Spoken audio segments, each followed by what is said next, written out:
People who have had a creepy feeling about someone come true. What happened?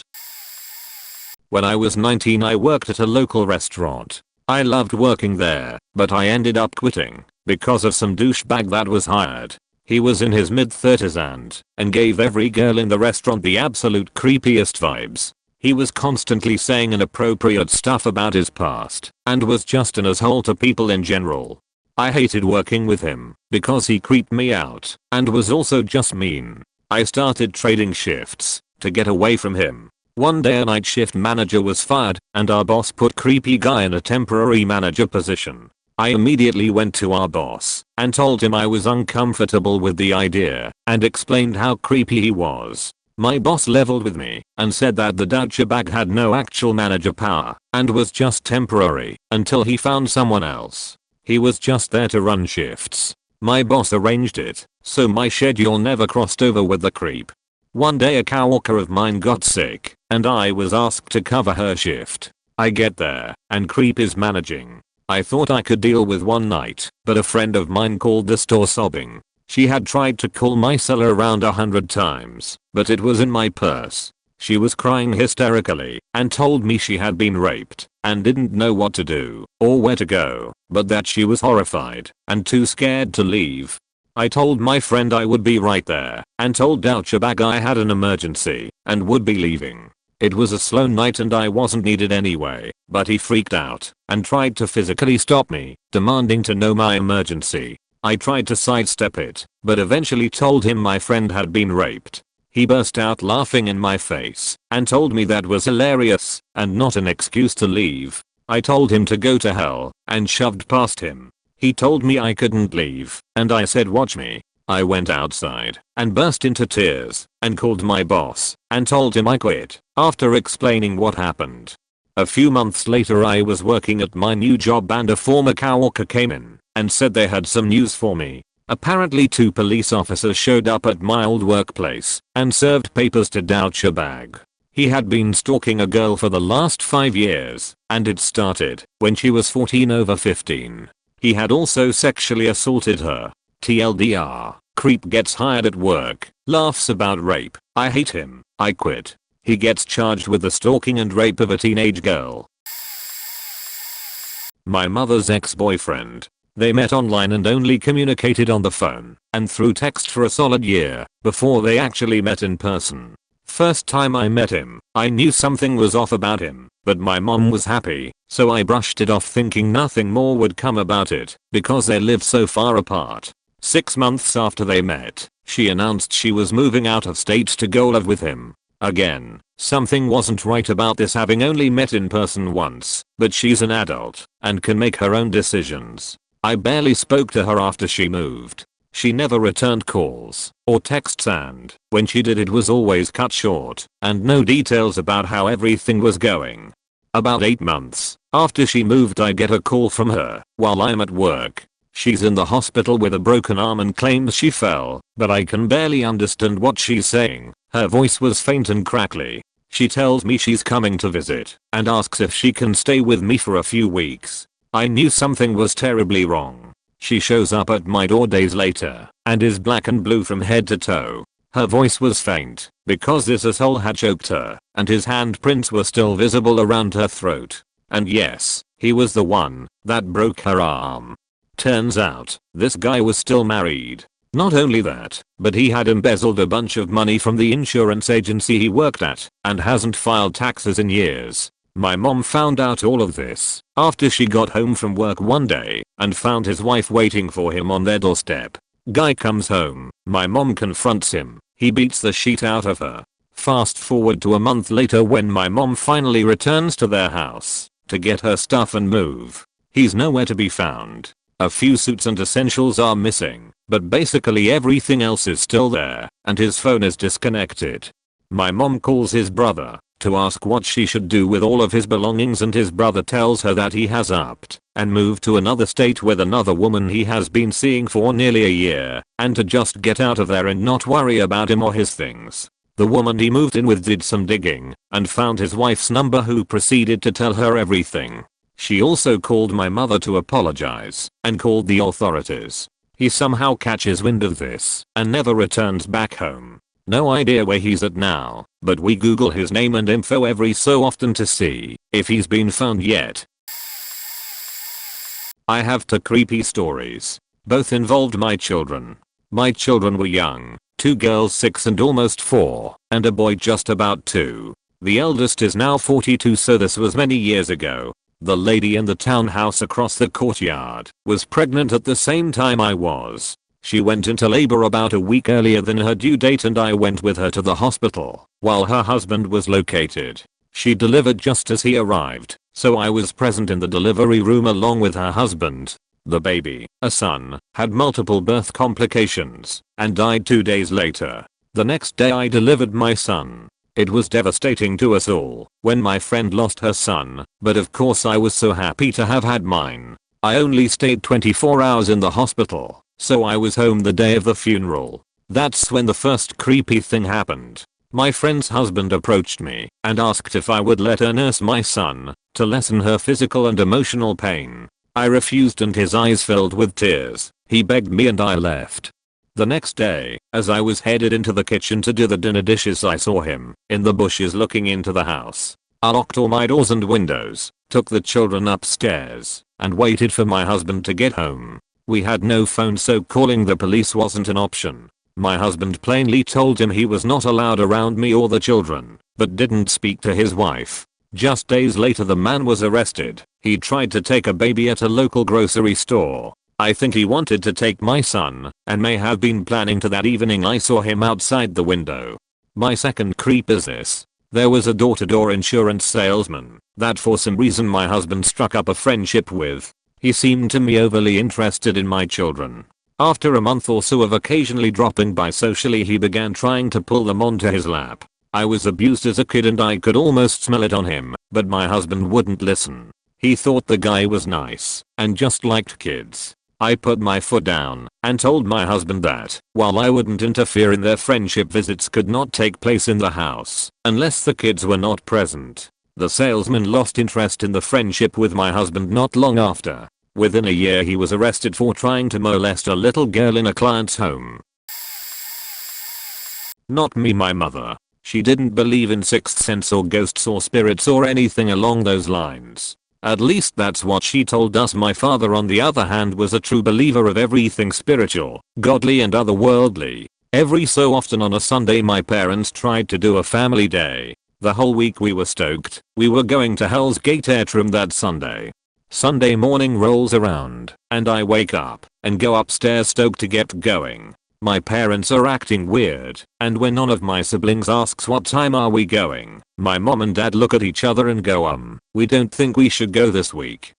Immediately I felt the childish disappointment of a plan broken. I had waited all week for this. Of course we asked why. As per my dad, last night your mother had a dream that we got into a car crash on the highway. Now I had already been nervous about the driving aspect of getting there. It's along the Trans-Canada Highway, the part where it winds through the Fraser Canyon. Extremely beautiful, but to a 12-year-old girl already terrified of heights, cliffs and especially anything to do with driving along them, driving to me at this age still seemed to be an impossible task. I have always been a worry-wart, anxiety rocks. My stomach dropped. I adamantly refused to go. I was a pretty obedient child, but I knew there would be nothing that could have made me get into the family van at that point. No faking way. We ended up doing something else, and it was quickly forgotten. Anyways, later that night we are watching the 6 o'clock news as we always did, and seriously the weirdest, oddest thing happened. They were reporting that there had been a crash on that same stretch of highway, with multiple fatalities. Well, we just looked at each other. My dad shrugged and said, well, there you go. I remember not feeling scared or anything like that, but just very accepting of the fact that if my mom hadn't had that dream, we probably would have perished in a terrible car accident. She did other weird things too, like she knew I was pregnant before I did. I was 17 and ended up having an abortion without telling them. She said she had a dream I was pregnant, and I just laughed it off, being the naive teenager I was, and not fully understanding how sex worked. There was one time when a bunch of dogs got in and killed a bunch of animals at my grandpa's farm, about 30 minutes away from us, and she woke up with a start at 3 am, woke my dad up, and said something bad is happening. I don't know what, but it's bad. My grandpa phoned later that morning around 9 am and said that dogs had gotten in and half eaten a bunch of the new lamb/ewes. I used to be an apartment leasing agent. One day, a tall guy, probably in his 30s with really long hair in a ponytail, came into the office. My coworker was helping him. Before she took him out to see an apartment, she pulled me aside privately and told me to send a maintenance guy after them to check up on her in a few minutes. She was getting a weird vibe. After they leave, I wait a few minutes and ask one of the maintenance guys to check up and pretend he's fixing something in the model apartment. Apparently when they were in the apartment, the guy asked the agent about the breaker box in the back of the walk-in closet. He wanted her to go into the closet and open it. She said no, he insisted. The maintenance guy arrived and walked into this back and forth, so he went in and showed the guy that it was a breaker box. It was weird, but nothing concrete. He ends up leasing an apartment. The next week, it's just me at the office, and he comes to the office to pick up a package. He's talking to me, asks me how I like my job, and if I'd consider doing something else. I make small talk and say no, ask him what he does. He says import/export, and he's heading to pick up a shipment now. Then he leaves. The next week, we get an anonymous note through the letterbox at the office that there's a brothel being run from his apartment. The maintenance guys drop by on another pretense, and the place just seems really normal, so we figured it was just an annoying neighbor. 2 more weeks and it's rent time and he doesn't pay, so we swing by his place. It's cleared out. Totally clean. He's just gone. That week, the 2 FBI agents showed up, looking for him. Dude was a human trafficker, and had just moved a bunch of girls through the city. The Sunday night pickup he told me about was probably a shipment. The girls were probably why the note was left, and moved before we looked. All the info he'd given us was fake. I thought of another. My landlord hired a new gardener. I couldn't put my finger on it, but something was super off about her. She would pause for long periods while mowing at each of the windows, peering in, but would look away and keep mowing if you caught her. I don't think I ever saw her smile, even when I would wave to her if she was out working when I got home. A couple months later, at around 11 PM or so on a Friday night, I hear a knock on my door. I was watching a movie on my laptop in bed, so all of my lights were off. I wasn't expecting anyone, and lived alone in the middle of the city, so I was pretty hesitant and just slowly peeped through the peephole. The person was turned away talking to someone else, so I didn't see their face straight on, but their profile looked damn familiar. I moved back from the door, and then I heard my door knob start to turn. They jiggled it and pressed into my door for a few seconds, and honestly I thought it might give way because the building was almost 100 years old. When I heard footsteps leaving, I went back to the peephole just in time to see someone exit the back door. Maybe 15 minutes later I hear a door open, then a short scream. Honestly I thought my neighbor saw a spider or something, because that wasn't too uncommon. But then she screamed again and there was a big commotion at the front door of the building. My phone started ringing and it my neighbor. She was whispering and crying, asking if I was in the building. When I said I was, she told me to lay low and don't make any noise. Don't let anyone know you're home. Then hung up. I've never been so fucking scared. A few minutes pass and she calls me again to tell me what happened.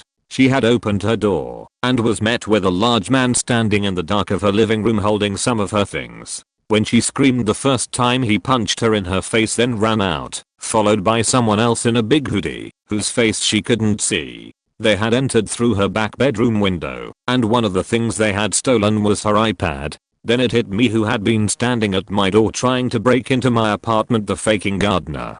The next day I called my landlord and told her that I was 98% sure it was the gardener who did this. My landlord was adamant that it wasn't, because she would never do that.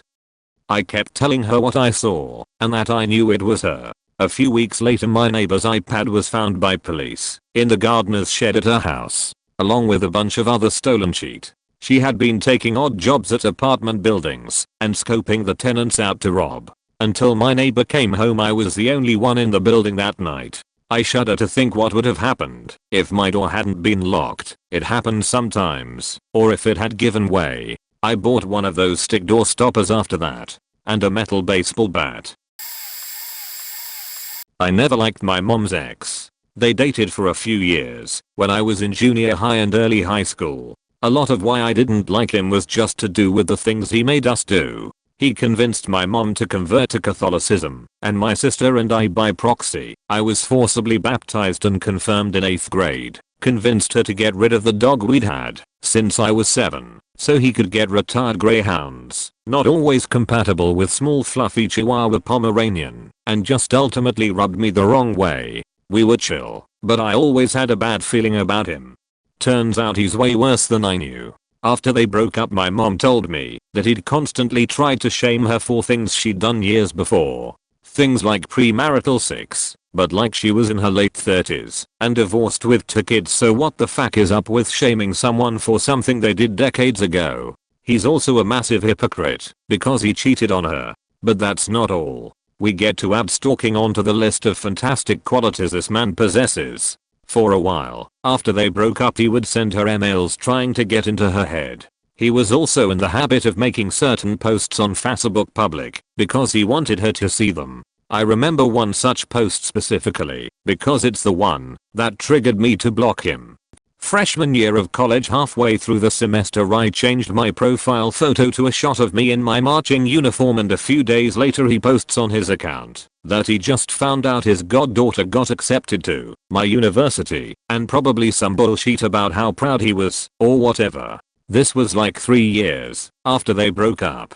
After that there was radio silence for a couple more years, but she texted me the other day to make sure I still have him blocked, because apparently he's been emailing her again. I haven't asked what he's saying, but she said he's trying to bait her. It's been like 7 years and the dude still hasn't moved the fuck on.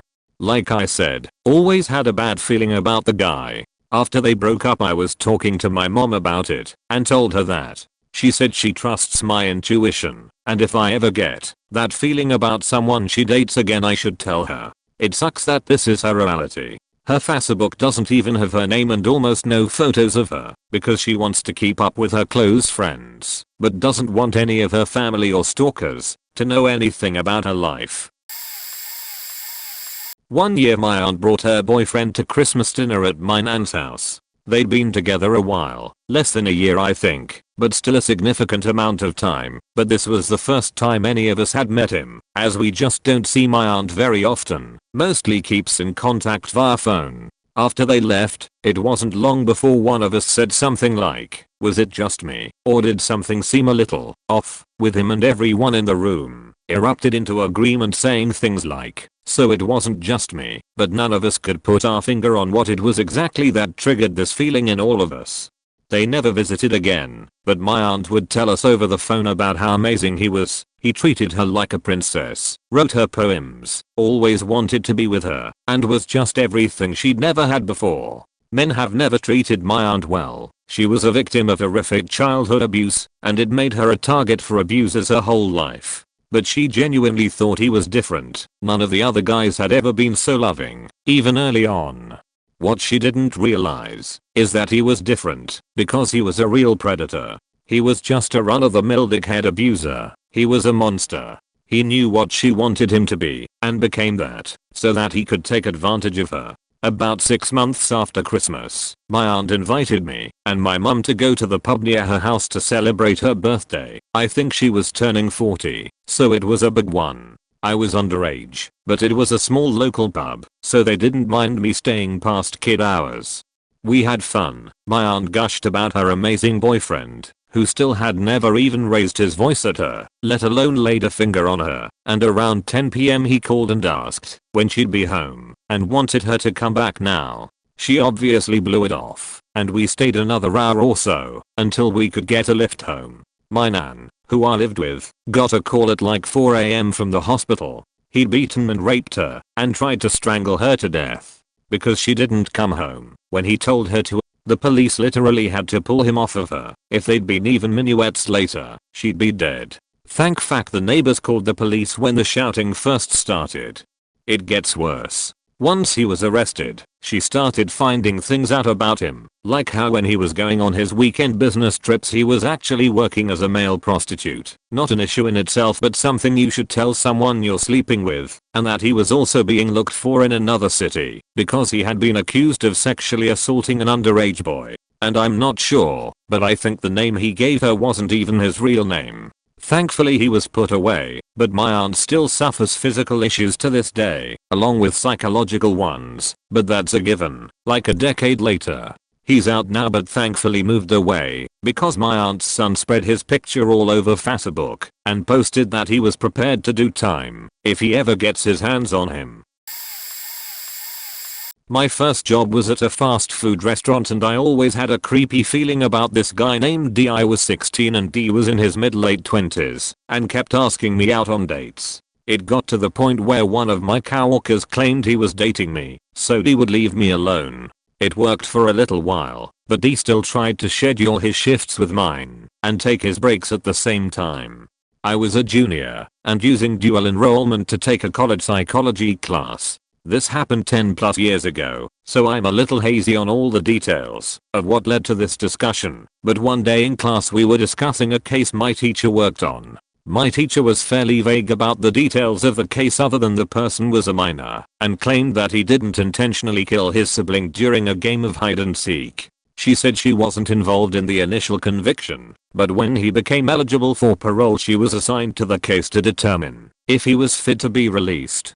She said the case sickened her, and despite her extensive reports stating this person should not be released because he felt no remorse for his actions after multiple therapy sessions he was released. I told her that I had heard about a similar case, and it was rumored that my creepy coworker, D, was the killer. I mean, how crazy is it that people at my work made up this rumor just because he's creepy? She asked me to tell the class what all I knew about this rumor, and when I did she asked me to stay after class. Basically, the rumor I had heard was that he put his baby brother in the dryer and then turned it on. His brother was about a year old at the time and D was in his teens. When his parents found out what he had done, D claimed he was just playing hide and seek and had no idea how the dryer turned on.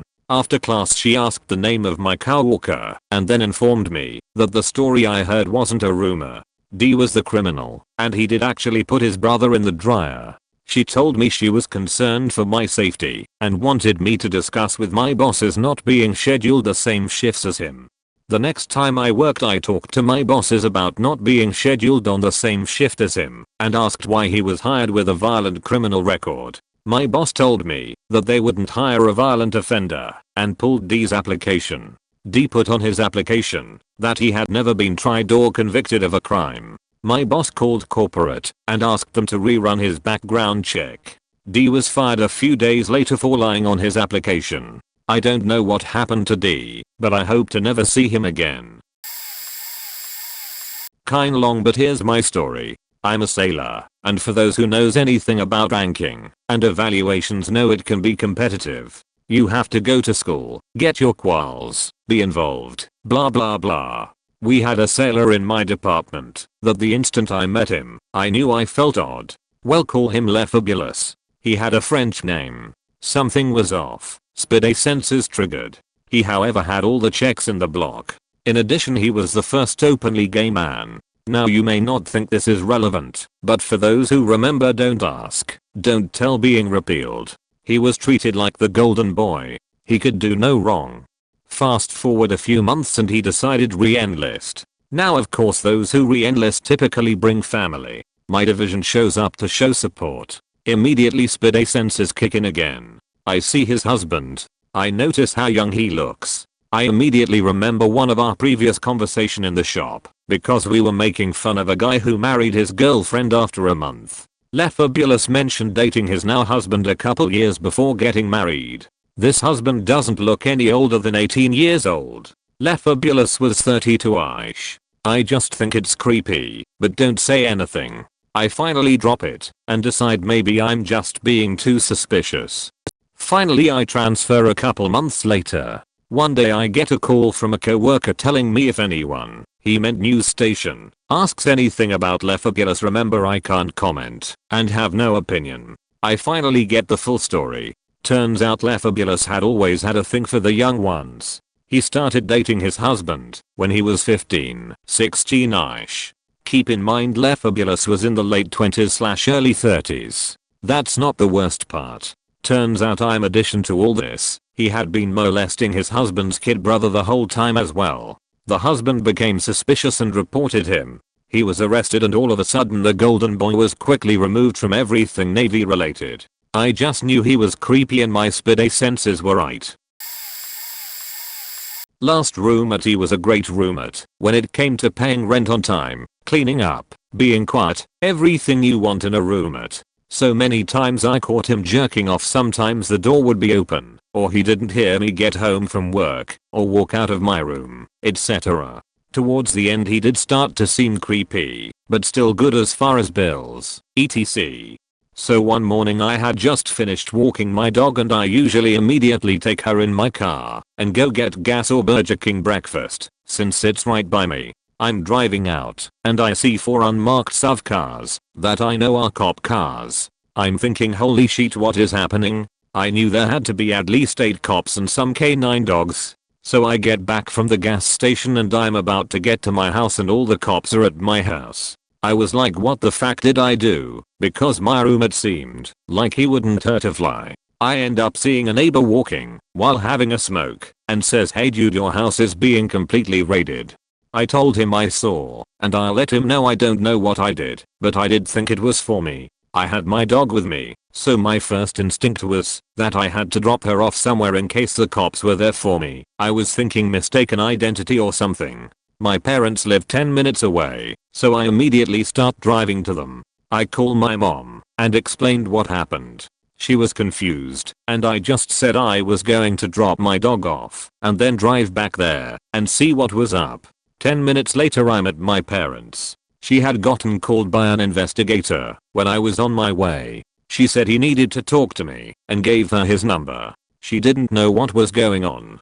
I'm really freaking out, but I end up calling and he picks up and I said my name and said, what did I do? He said, it's not you, and I'm like, holy fuck, my roommate. Turns out my roommate was into kids. I was stated right away he was not arrested for molesting, as they know he never has touched a kid, but they tracked him for months as he went to illegal sites and was distributing it.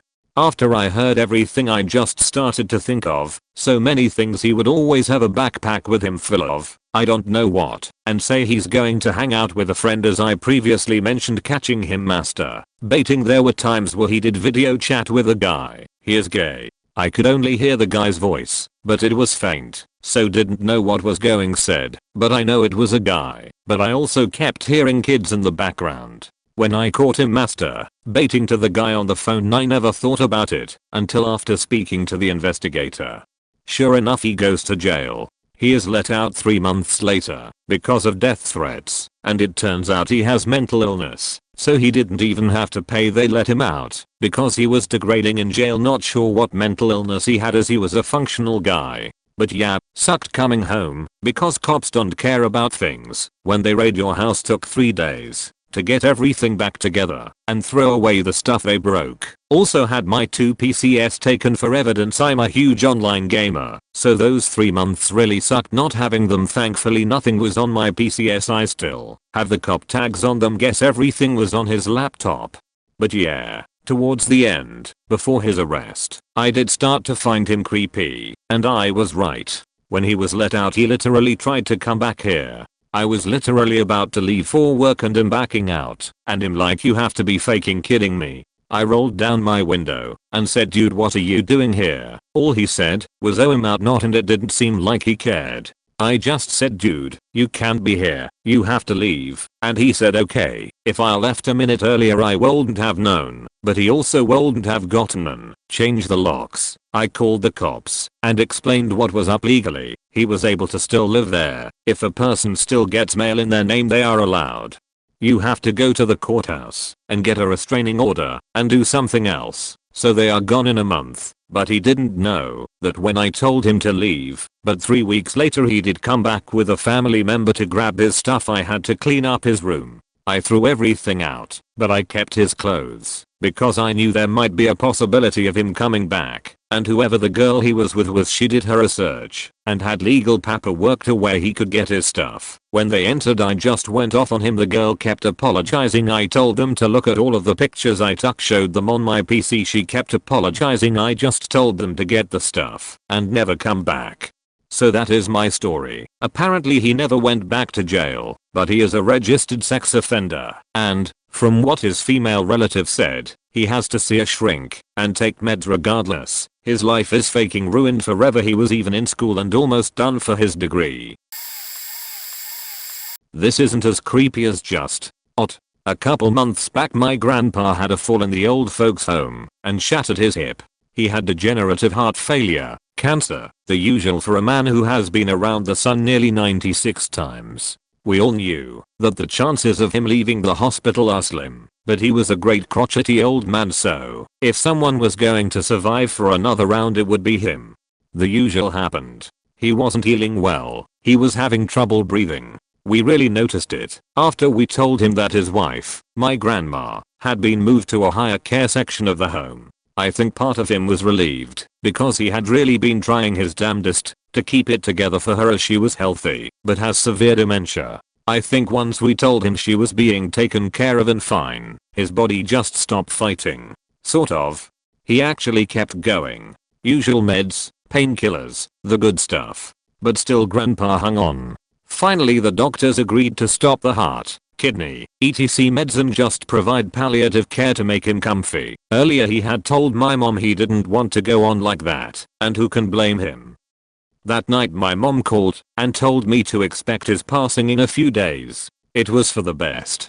Now when I go to work I have to get up early to catch the bus. It had been a miserable end of summer, all rain and grey and gross. When I got up that morning and stepped outside, there were clouds, but just gorgeous, beautiful pink and yellow streaks, like an artist had taken a palette knife and cut it across the blue. The wind was warm. It was the perfect summer day for 6:30 in the morning, and even before I stepped off the porch I thought this would be a beautiful day to die. No clouds, straight up to heaven, but rain later, which would suit him because that means the fish in his favorite river would be out and he could watch them. And that thought stuck with me for the whole day. What a beautiful day. If he were to die, he'd love it.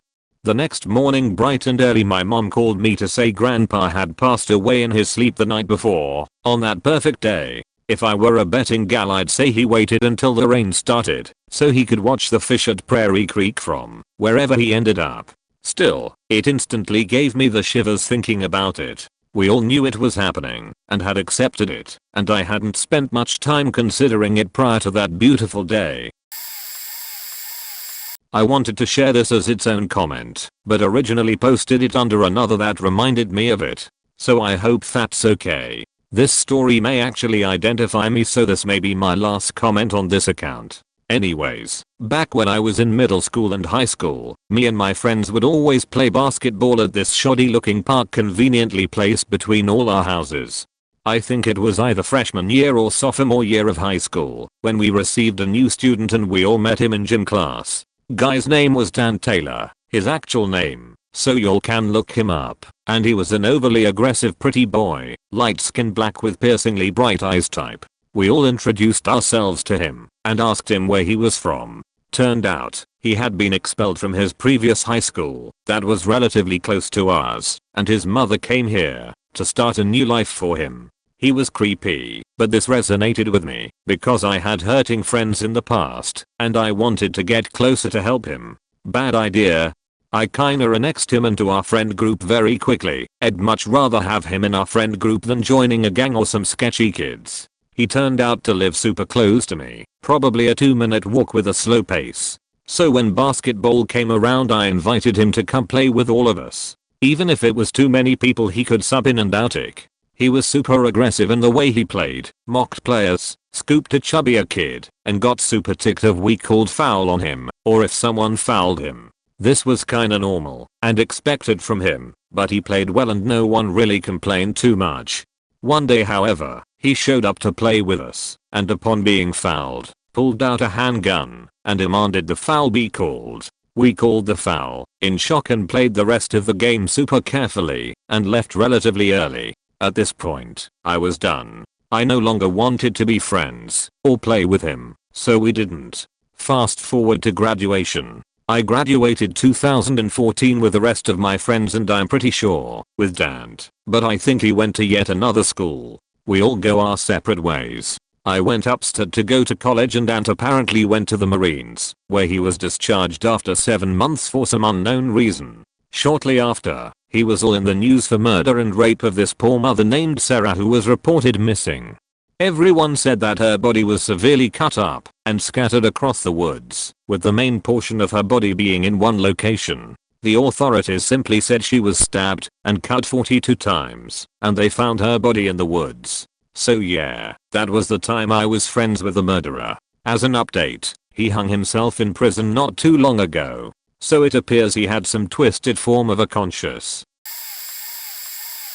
My high school best friend, we'll call her Mary, started dating a guy, we'll call him Jason, that was 2 years older than us. We were freshmen, he a junior. Jason seemed nice and decent, but something about him was always a little off to me. He had zero interest in meeting any of Mary's friends or getting to know us, which I guess isn't so weird, but it was like he didn't even acknowledge us. He didn't want to be around Mary at the same time as us. Then she told me he'd been dating another girl, but told her that he'd dump her for Mary. I said, hey, you lose them how you win them. If he did it once, he'll do it again. But she insisted that everything was fine. I think, at some point, Jason figured I didn't like him. Around senior year of high school, when he was already in college, I started just getting this really weird feeling from him during the brief times I saw him, and whenever Mary spoke about him. It was little things he'd do, not answer her texts or calls for days, but then insist she drop everything for him, things like that. I'm not proud of how I approached it, but I actually suggested to her that she should dump him. She refused. We graduated and they ended up going to the same university. She says she didn't go because of him, and while the school did give her a good scholarship, I doubt that was 100% true. We stopped speaking for several months, and one day she posts an Instagram photo of her and a new guy arm in arm. I see that all of her photos of Jason are gone. I ask her what happened, and she says he was extremely manipulative and verbally abusive to her for the last 2 years, but that things got worse. When they went to the same school, he was shoving her around, threatening to hit her, trying to force her to have sex with him, even though she's been adamant about saving it for marriage. I knew it wasn't the time for an I told you so, but, really, I was right in the end. I didn't get any satisfaction from it, mind you. I felt guilty, like I should pressed her from the beginning to dump him, as soon as I realized he was weird. Regardless, I'm glad she's with a better guy now. Jason left to be a military vet, so she doesn't see him anymore. Anyway, what I learned is that intuition is a scary accurate thing, and even if you don't know why someone gives you an off feeling, you should pay attention to it. Sorry that this wasn't really creepy. I was complaining to a coworker about my shitty roommates. They knew I worked at 6 AM and often stayed up making tons of noise until 1 to 2 AM, and he mentioned how he was looking to rent somewhere else too. I didn't really want a male roommate in the first place, because I was in a relationship and I'd rather have moved in with my boyfriend, but the way he talked to me about it was especially unnerving. Gave me the vibe that he would accidentally see me naked. Time passes. He complains about being forever alone. My boyfriend and I start fighting all the time and my depression gets pretty bad. I was generally miserable about everything in my life. I wanted to move up in the department and that required some studying and training, so he graciously offered to help. The company had a few licenses for something called CBT Nuggets, and he was using one of them, so I went over there to study on his account and get help with things that I was confused about. Then his roommate shows up with a bunch of beer and liquor and we take a break. He challenges me to take shots, and we get way too drunk. But I wasn't worried about it because his roommate, who we worked with, was there. My depression got the better of me, and I totally wound up crying on the balcony. It was pretty pathetic. He followed me out and started whining to me about how his ex faked a bunch of black dudes and it's so hard to find a girl to date who isn't just pretty but also understands technical things that he deals with every day. Blah blah blah. All women just want to date guys who treat them like shit and the nice guys finish last. I realized his roommate had gone to bed and this had just gotten hella awkward. It was well past midnight at that point and I had work at 6 AM and I was still very drunk. So I needed to sleep. I went inside and tried to lay down on the couch. He tried to lay down with me and I shut it down. He whined. He wouldn't get off the side of the couch. I told him to just go to bed and he made stupid excuses like worrying that I might drink and drive if he wasn't in the room to stop me. He told me to take his bed and he'd take the couch. I said absolutely not because he was drunk enough that he could claim he stumbled into his own bed in his sleep with me in it and not notice. He still wouldn't back off. I got up to go knock on the roommate's door to ask for some backup. He grabbed me by the shoulders and forced me to walk backwards toward his bedroom. We struggled in the kitchen for a bit and he outweighed me, so he gained ground steadily. Before I knew it, I was clinging to his door frame and telling him to let go. Right now, I am not sleeping in your bed. I started getting louder the more he pushed me, and right before I shouted his roommate's name, he let me go. I didn't get much sleep, obviously, but I didn't have any options. I fully believe he would have sexually assaulted me that night. Had a kid I met after high school. He was friends of a longtime friend. He was weird but funny, and we always enjoyed spending time with him, even though he definitely was weird. Some examples of this: added every girl he could find on Facebook regardless of where they lived, and same with Instagram. This is important. When we would all hang out as a group of friends, he was always at the root of an argument over stupid shit, or try to embarrass you in front of girls. Had no chance with. I was living with my parents at the time as I just came back from college, and a lot of my friends knew that the drinks in the fridge were my parents and they were welcome to them as long as they didn't go too crazy or if they brought over a case of water/beer.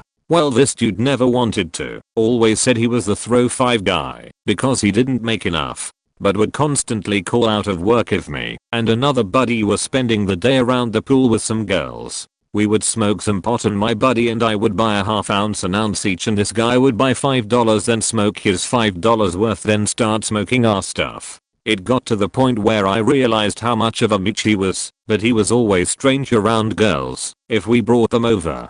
Would do stupid dances and sing and try to clown on you to impress the girls. I eventually got into a huge fight with him because one day I worked a double and my car had a flat and was being fixed, so my dad had to drop me off at work, but it was midnight when I got off. So I called my buddy to see if he could give me a ride, and he said he was hanging out with the weird dude, so they'd both come get us in the dude's car, and when we get to where my car is he asks for $5 for gas money. We drove literally 2 miles. I told him to suck a dick because of how much money I had spent on him, and whenever I asked him for it, he never would give it to me, or how I drove him everywhere, and he never gave me gas money.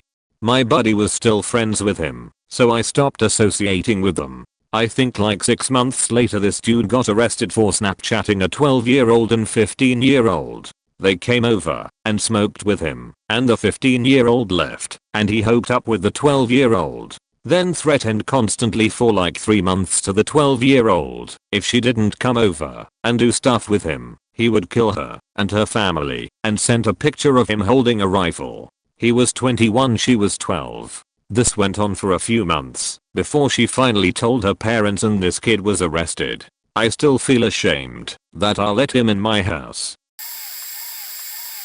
This isn't a person but a dog, but I think it still counts. I have been allergic to dogs all my life, though it has gotten a lot better with time. That being said, I used to have a very irrational fear and hatred for dogs in general. I just always had the feeling they were out to get me. I was a little kid at the time. Everything scared me. About 8 years ago, when I was roughly 11, my family had gotten a new puppy. I was livid. My mom made sure to get an allergy-friendly dog, Yorkie, but my irrational fear still made me think I was gonna die or something. She gradually grew on me, and nowadays I love doggos with a passion.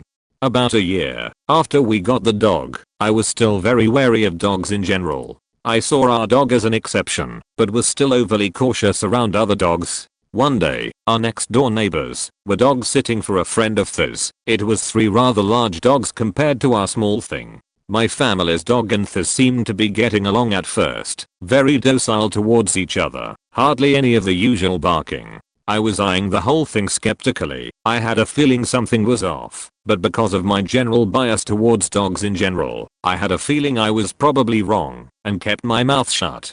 We end up letting them be on the same side of the fence on our yard. Big mistake. The biggest of their dogs picked up ours like a toy due to the size difference, and shook her around like a rag doll. The squeals of pain, oh gosh, I will never forget it. It only lasted a couple seconds, but as soon as it was over our dog was rushed to the emergency room. Thankfully she survived, but the vet said if the other dog had pushed any harder or gone on for any longer, she would have died for sure. It was an extremely close call. Our neighbor felt awful and paid our vet bill herself in full, and they moved out shortly after. Our dog was very jittery for a long time, squealing in fear even of dogs much smaller than her. She has gotten a lot better now, but to this day still whimpers and runs up to one of us if another dog comes close by. We haven't had any major problems at all since then, but I still regret not speaking up at all. We knew dogs were territorial, but my family thought otherwise, since they appeared to be getting along well when on opposite sides of the fence, and they were let on our property, not theirs, so they weren't defending their territory. This is why you do research on animals. It pays to know what to look for. There was this guy in my high school in the year above me. He was known to be a Christian and regularly participated in drama classes, which was where we ended up properly talking for the first time. We weren't friends, but we shared a few laughs in the past, and we generally didn't interact enough to actually consider each other friends. He came across as just another over-the-top drama kid. He was out as gay, regularly participated in groups and extracurricular activities, and was friends with a lot of people.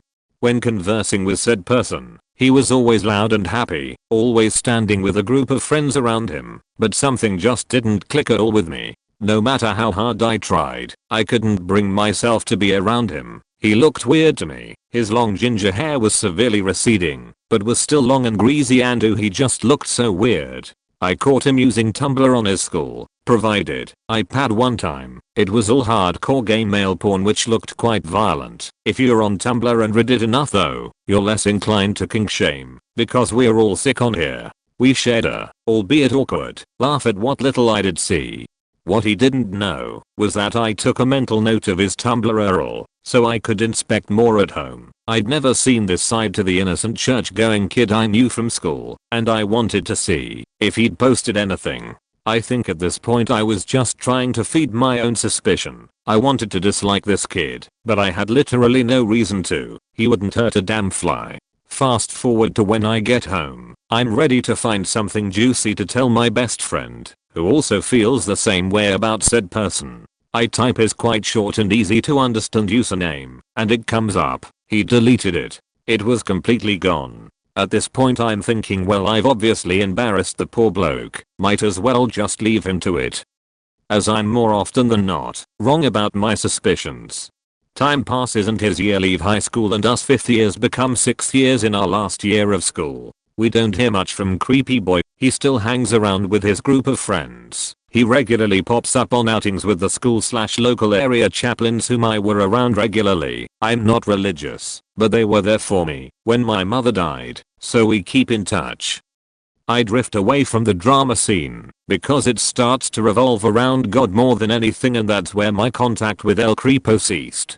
I left 6th year early and got a job. Some time passes and school is a distant memory. I'd still see posts on Facebook from Creepo with pictures of his friends etc. Nothing out of the ordinary. The day I found out why he'd always given me the creeps, I remember seeing a post he'd made talking about a movie that came out at that time. I saw it and hated it, so I remember liking it because his opinion was the same as mine.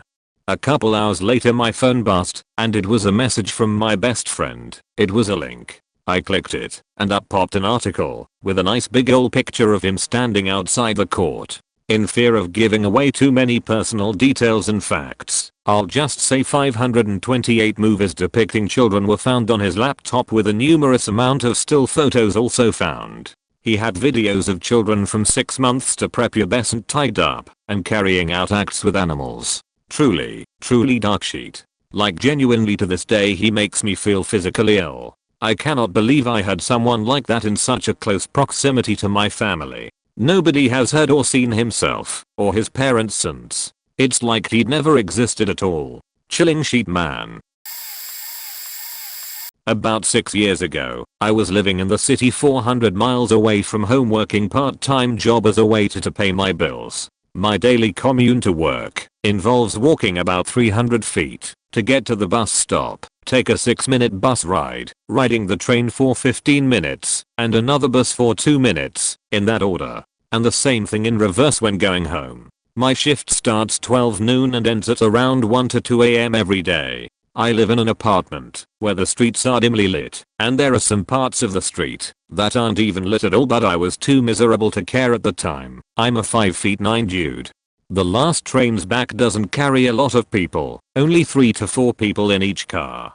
On the way back, I usually sit next to the door on the second car, and this friendly looking guy sits about 5 to 6 seats away to my left every day. We never really held any conversation, but we've exchanged a couple hellos and how's your days. I guess both of us, like the rest of the passengers, were tired from the day. We would commute to each their own place every night for some 3 months. My stop is just before the last station, so I assumed his stop was at the last station. There were like 20 others who were also heading for the last station. One night, something didn't feel right. I felt very awful, like something terrible was gonna happen. It felt like death. The man to my left on the train was still the friendly man, but I felt like he was gonna die that night. Since I didn't really know him all that well, I felt it would be weird if I just said something like, "You're in danger." So I said to him, "Be careful out there, sir. I heard that there are a lot of muggers these days." He gave me a warm smile and a thanks, and then I left at my stop. At the train station the next day, I overheard one of the guards chatting that somebody was shot dead near next station's area. I didn't give it too much thought at the moment. I only came to realize that the man shot dead was the friendly man from the 2 am train. I just sat in shock of what it all meant. For 2 weeks I kept blaming myself that I should've done something, but I did nothing. It still pains me a little to this day whenever I reminisce about it all. TLDR, I take a night train with a man who I happen to commune with every night at 2 am. Got some death vibes from him one day. Told him to be careful, but he was shot dead that night. Note, I was looking around in archives on several news websites in my language, but I didn't know the man's name. And there were already a lot of gun violence in that area to begin with. Not creepy, but made me super uncomfortable. I had this coworker who would constantly make gay jokes towards me, and I didn't think too much about it. I think it's funny the first few times, but after a while it gets old. We had lunch at the same time and he looked me straight in the eyes without blinking and said, "Want to take me out on a lunch date?" I would have thought this was funny if he wasn't staring hard into my eyes while saying it. But nope, he uncomfortably glared at me while saying it, and I told him no, I'm good, I like to listen to music when I'm on lunch. That was the first weird experience with him. Then one night we get off work, he helps me find weed and we smoke. Now we are super high and just talking and having a good time, and then the conversation gets deep and a little personal. I remember he said he gets confused. And I'm high just thinking about life, and I'm like, yeah, life confuses me sometimes too. I think about it for a second and asked, wait, what do you mean confused? Him, sometimes I get excited when I see you. Me, wait, I didn't mean I was confused like that. Then he tries to play it off like it was another one of his jokes, and it was really awkward and uncomfortable for like half an hour. He takes me home, and he obviously never been this high before because he is all over the road and driving 30 miles per hour on the highway. Cops pull us over. I throw my pipe out the window. When they aren't looking, they search my bag and don't find anything. I had a bag of weed in my backpack, but I had a stink-proof bag, and it was in a really hidden pocket in the backpack. So I was lucky if they didn't thoroughly feel out every pocket. They find everything that was in his car, bong and some weed of his. They do all these tests on him like make him walk in a straight line and he couldn't even do that. We just smoked weed to nothing else and he's having troubles talking and walking. They handcuff him and they come get me to do the same tests on me. We both smoked the same exact amount and my eyes are beyond bloodshot and chinky. I pass every test they had me do and they let me go home, but I had to walk the rest of the way. We were pretty close to my neighborhood so no big deal. I haven't seen nor talked to him since then. He's a cool guy, but IDK he would give me really uncomfortable vibes sometimes. Maybe he was trying to come out to me or something, but just the way he would look at me would creep me out. Out of all the experiences I have personally had on this topic, this one is the most extreme. I've lived in my apartment for a little over 3 years now. It's a house that has been converted into a top floor and bottom floor apartment. My boyfriend and I have the top floor. I live in town next to a railroad overpass. On the side of the house next to said overpass, there's only one window which just so happens to be my kitchen window. We are also not fortunate enough to have a washer/dryer.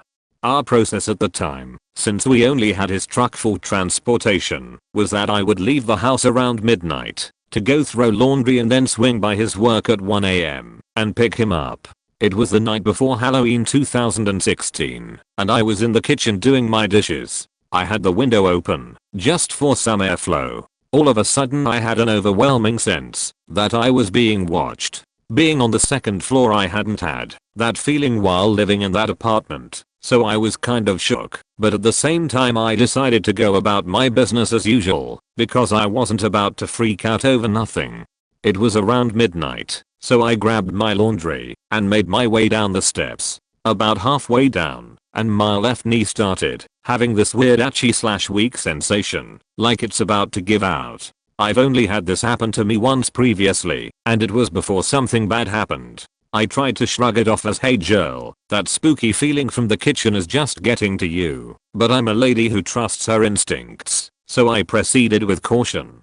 So, I open up the front door and instantly I hear a man yelling, "Where do you think you're going?" I looked around, saw no one. I figured it was just someone down the street fighting with their spouse or something.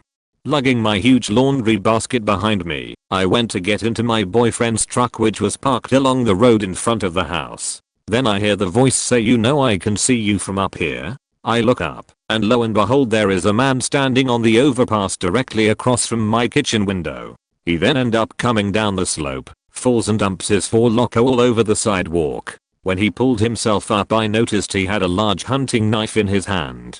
He then looks down at the knife, looks back at me and says, "Oh, don't worry," then walks across the street and down the alleyway. I quickly got into the truck and drove to my boyfriend's work. I was shaking so bad I could barely tell him what had happened. The thing is though, I recognized this guy. At the time I was a supervisor at a Sheetz convenience store up the road.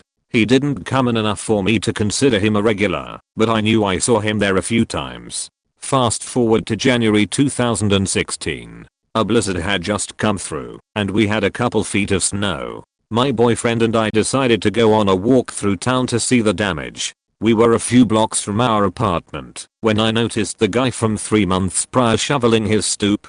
I started freaking out, telling my boyfriend, "Dude, that's freaking him." Apparently he knew who that guy was via mutual friends, and he didn't think he meant anything ill by it, was just drunk and being dumb. I agree with him to a point, but it will always weird me out that he was watching me for a good hour, to the point where he knew when I was opening my front door. Moral of the story though is to always trust your body and what it is telling you. Even if it sounds crazy to other people, you are the only one that knows yourself.